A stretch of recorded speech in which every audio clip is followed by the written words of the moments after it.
Hi అండి, welcome back to our channel. ఎలా ఉన్నారు? చాలా బాగున్నారు అనుకుంటున్నాను. సో ఈ వీడియో వచ్చేసి రీసెంట్గా మా ఫ్రెండ్స్తో లేపాక్షి టెంపుల్ వెళ్ళామన్నమాట. సో దాని వీడియో తీసి పెడుతున్నాను. ఇది వచ్చి ఫస్ట్ మెయిన్ ఎంట్రన్స్ వెళ్ళంగానే మనకి ఇట్లా పిల్లర్స్ మీద శిల్పాలు చెక్కినవి ఉంటాయి. ఒక్కొక్క దేవుళ్ళు ఒక్కొక్క చోట ఉన్నారనమాట. సో చాలా బాగుంది.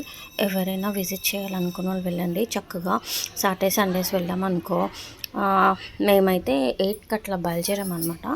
సో మీరు 8కి అట్లా బయలుదేరి చక్కగా లేపాక్షి టెంపుల్ చూసేసుకొని తర్వాత నెక్స్ట్ వచ్చి మేము గంటి సుబ్రహ్మణ్యం టెంపుల్కి వెళ్ళాము.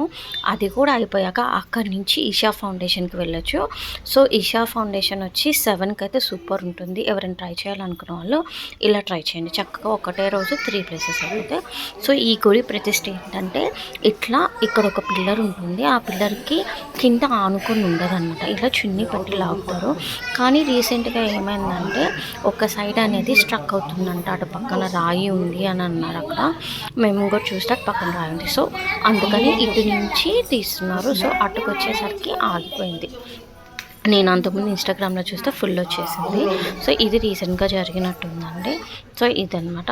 సో అసలు ఒక్కొక్క శిల్పాలు ఉన్నాయండి. అబ్బా వాటి మీద చెక్కినారు. అప్పట్లోనే ఇంత బాగా చెక్కారంటే అబ్బా హ్యాట్స్ ఆఫ్ అండి. అప్పట్లో ఆర్కిటెక్చర్ కానీ భలే ఉంది.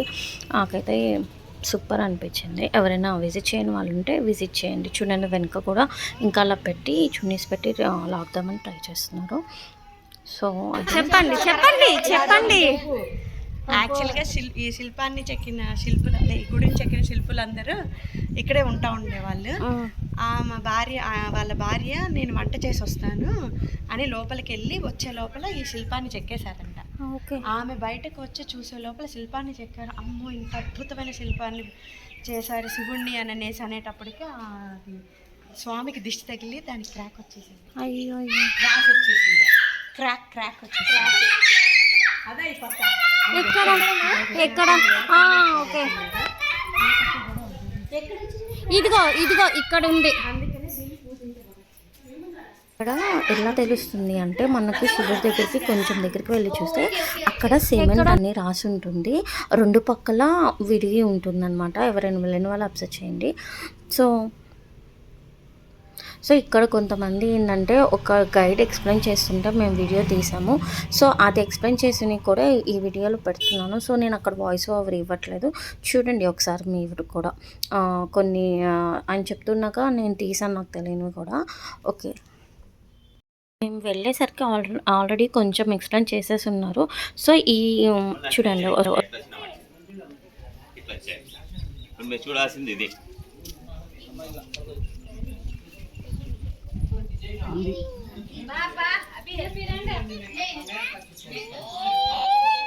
సోనియం కాదు, ఆవు ఒకటే బాడీ, తలలు 3 కనిపిస్తాయి. 2 మూసి పెడతాం. గుడ్డి ఉండ ఒక ఆవు నిలబడుతుంది. ఇప్పుడు మేస్తా ఉంటుంది. ఇప్పుడు దూడకు పాలు ఇస్తాం. బాడీ ఒకటే నిలబడింది, మేస్తుంది, పాలిస్తుంది. మనం కంప్యూటర్లో గ్రాఫిక్స్ సెట్ చేస్తాం. నేను అట్లా ఒకే దాంట్లోనే 3 టైప్స్ చూపిస్తాం. అంటే అప్పుడే శిల్పులు చాలా తెలివైన వాళ్ళు.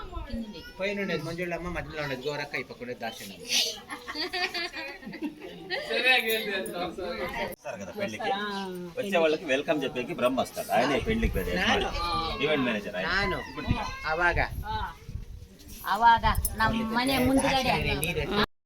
అప్పట్లో శివుడు పెళ్ళికి హాజరైన వాళ్ళందరి దేవుల్ని ఈ శిల్పాల మీద చెక్కి ఉన్నారంట. ఈ బిట్ మేము వచ్చేసరికి ఆయన ఎక్స్ప్లెయిన్ చేయడం అయిపోయింది. సో నేను ఏంటంటే వీడియో తీశాను. సో నెక్స్ట్ కింద కూడా ఆయన ఎక్స్ప్లెయిన్ చేస్తున్నారు. చాలా బాగా ఉందండి. అసలు ఆ కింద వీడియోది కూడా చూపిస్తున్నాను, చూడండి ఒకసారి. మన ఇంట్లో పెళ్లిళ్ళు అయితే మామూలుగా వెల్కమ్ డాన్స్ వస్తారు కదా. ఆ రోజుల్లో ఈశ్వర పెళ్లికి 10 మంది వచ్చినారు. Welcome dance. కిరీటాలు ఉండే వాళ్ళు రాజర్షులు, కిరీటాలు లేకుండా సప్తర్షులు 10 మంది స్వాగతం పలుకుతున్నారు. కైలాసంలో ఇట్లాగా జరిగింది పెళ్లి అని మనకు వాళ్ళు చూడండి. ఇప్పుడు నేను చెప్పేసి 2 రెక్కలు ఈ కొండ మీద అది జపిస్తా ఉంది. రామారావు జపిస్తారు బయట చేసినట్టు. అట్ట కాదు, ఈ బండ మీద కొన్ని రోజులు జరిగింది రావణాసుడి తీర్థం. పక్షి బండ అప్పుడు పక్షికి ఆమె బ్లెస్సింగ్ ఇస్తుంది. సీతాదేవి అప్పుడు ఆశీర్వాదం చేస్తుంది. అప్పుడు ఆడు పాదం పెట్టిన బండ మీద పెట్టి కుడి పాదం ఆడుంది చూపిస్తుంది. దాంట్లో నీళ్ళు వస్తున్నాయి. ఎందుకు నీళ్ళు వస్తున్నాయంటే జటాయుబరుడు ఆ నీళ్లు తాగుతూ ఉంటాడు. రాముడు వచ్చే వరకు ఆ నీళ్లు తాగి బతికుంటాడు. రాముడికి అంతా విషయం చెప్పి చెప్పిపోతుంది. ఆ రోజు సీతమ్మకు పాలు చూస్తాం. ఆ సీతాదేవి పాలు నీళ్ళు అయితే ఎప్పుడు వస్తుంటాయి. నిద్ర సరిపోయాను.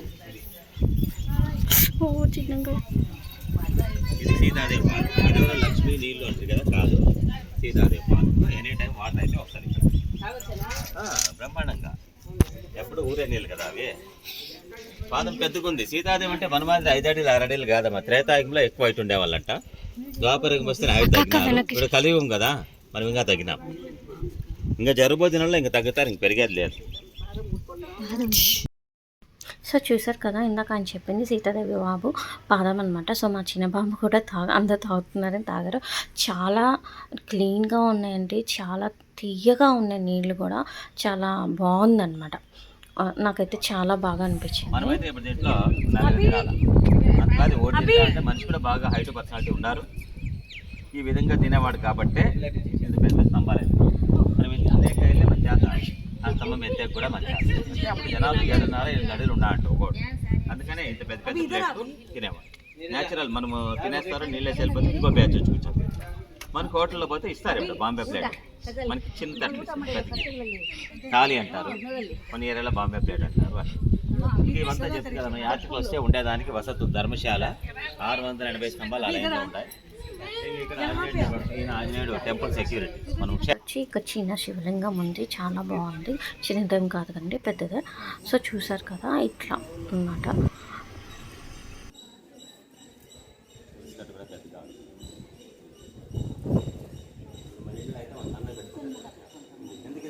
చెప్పండి, ఆ ప్లేట్ చూడలేదా వాళ్ళ ప్లేట్. వాళ్ళు బాగా 5% బాగుంటారు కదా, వాళ్ళు పెద్దదే ఉంటుంది. మనకి పెద్దగా వాళ్ళు పెట్టుకుంటారు అంటే వాళ్ళ హైట్కి ఇచ్చింది. ఒక చిన్న నేను చెప్పేస్తాను, మీకు తెలుసు స్టోరీ ఇది. అయినా నేను మీకు చెప్తాను కోసం.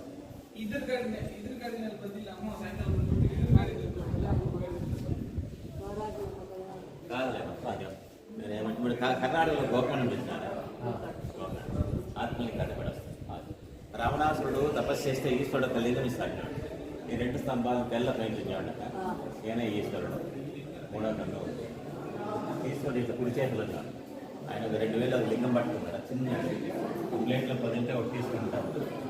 అని ఆత్మలింగం తీసి రావణాసుడికి ఇచ్చి కింద పెట్టుకుండా తీసుకోవాలా అని చెప్పిస్తాడు. కనబడలేదు. ఈ 2 స్తంభాల మధ్య ఉండాయని ఈశ్వరుడు 3వ ఖండం దిగి ఆయన కుడి చేతిలో 2 వేళ్ళలో ఒక లింగం తీసి రావణాసుడికి ఇచ్చి చెప్తాడు. అది ఇచ్చి దాన్ని రథంలో తీసుకోపోకూడదు, కింద ఎక్కడ పెట్టి ఆడే ప్రతిష్ట అయిపోతుంది అంటే ఆయన పోతా ఉంటాడు. దానిలో నడుచుకొని అప్పుడు ఈయన వస్తాడు. వినాయకుడు మారువేషం నల్ల బాబున మారువేషం వచ్చినాడు. రావణాసుడు అట్లా వస్తానే సాయంకాలం మీద సంధ్యావందనం చేయాలని లింగం మీద చేత పెట్టి పశువులు కాపరికి వచ్చింటాడు. లింగం మీద చేత పెట్టి స్నానాన్ని ఆయన స్నానం చేసుకుంటే ఇతను కింద పెట్టేస్తాడు. 3 సార్లు పిలుస్తాడు, త్వరగా రా కాకుండా కింద పెట్టేస్తాడు. అది గోకర్ణంలో రియల్గా జరిగింది. మీరు ఆత్మలింగం అంటే గోకర్ణంలో చూడాలి. ఇక్కడ ఆడో బొమ్మ, ఈడో బొమ్మ, 2 బొమ్మల్లో మనకి పెయింటింగ్లో చూపిస్తారు. రియల్ ఆత్మలింగాన్ని గోకర్ణంలో చూడాలి. కార్వాట్ కర్ణాటక. సో ఇలా బయటకు వచ్చాక లేపక్షి అది జటాయు పక్షి ఉంది కదా, అది ఇలా ఉంటుంది. పైన స్టెప్స్ ఎక్కాలి, చాలా ఉన్నాయి. మా వల్ల వాళ్ళకి నేను వెళ్ళదలుచుకోలేదు. సో నెక్స్ట్ వచ్చేసరికి ఇది నంది అండి, చాలా పెద్దది. లేపాక్షి బుక్ వెనకాల ఉంటుంది నంది, మనం చిన్నప్పుడు చూస్తూ ఉంటాం బుక్స్లో. సో ఇక్కడతో ఈ నందితో మాది లేపాక్షి టెంపుల్ అది అయిపోయింది. నెక్స్ట్ వచ్చేసరికి చెప్పాను కదా, గంటి సుబ్రహ్మణ్యం స్వామి అని చెప్పేసి అక్కడికి వెళ్తున్నాము. సో చూడండి, నెక్స్ట్ వస్తుంది ఇట్లా ఫస్ట్ లోపలికి ఇలా వెళ్ళంగానే ఇలా ఉంటుందన్నమాట. సో నెక్స్ట్ ఏమవుతుందంటే మనకి లోపల ఫొటోస్కి కానీ దేనికి ఇది లేదు. సో చాలా బాగుందండి, చాలా ప్రశాంతంగా ఉంది టెంపుల్ కూడా. నెక్స్ట్ బయటకు వచ్చేసరికి చూసారా, బయట ఇలా సుబ్రహ్మణ్య స్వామి ఉంటారు. ఈ గుడిలో మనకి దేవుడు వచ్చేసరికి 2 దేవుళ్ళు ఉంటారండి. ముందు భాగం వచ్చేసరికి సుబ్రహ్మణ్య స్వామి ఉంటారంట. నాగ పడగలతో సుబ్రహ్మణ్య స్వామి మనకి దర్శనమిస్తారు. అలాగే వెనక భాగం వచ్చేసరికి లక్ష్మీ నరసింహస్వామి తో మనకి దర్శనం ఇస్తారనమాట. అంటే ఒకే చోట ఇద్దరు దేవుల్ని మనం దర్శించుకోవచ్చు. చాలా బాగుంది. ఎవరైనా విజిట్ చేయాలనుకుంటే వెళ్ళి విజిట్ చేయండి. గంటి సుబ్రహ్మణ్యం టెంపుల్ మనకి గూగుల్లో కొట్టేస్తే వస్తుంది. సో ఇవి చూసారు కదా, ఇవన్నీ ఎవరైనా నాగదోషం కానీ ఎవరైనా చేయాలనుకున్న వాళ్ళు ఇక్కడ వచ్చి ప్రతిష్ఠి వెళ్తారంట. చాలా బాగుంది. ఇదండి ఈసారి మా ఫ్రెండ్స్తో మేము వెళ్ళిన రీసెంట్ ట్రిప్ జర్నీ చాలా బాగా అనిపించింది నాకు. నేను ఎప్పుడు అంటే ఇలా ఒక్కటే చోట ఈ 2 దేవుల్ని ఇక్కడే కంటిన్యూ సుబ్రహ్మణ్య స్వామి దగ్గర చూశాను. సో ఈ వీడియో మీ అందరికీ నచ్చిద్ది అనుకుంటున్నాను. నచ్చితే మీకు లైక్ చేయండి, షేర్ చేయండి, సబ్స్క్రైబ్ చేయండి, మీ ఫ్రెండ్స్కి కూడా షేర్ చేయండి.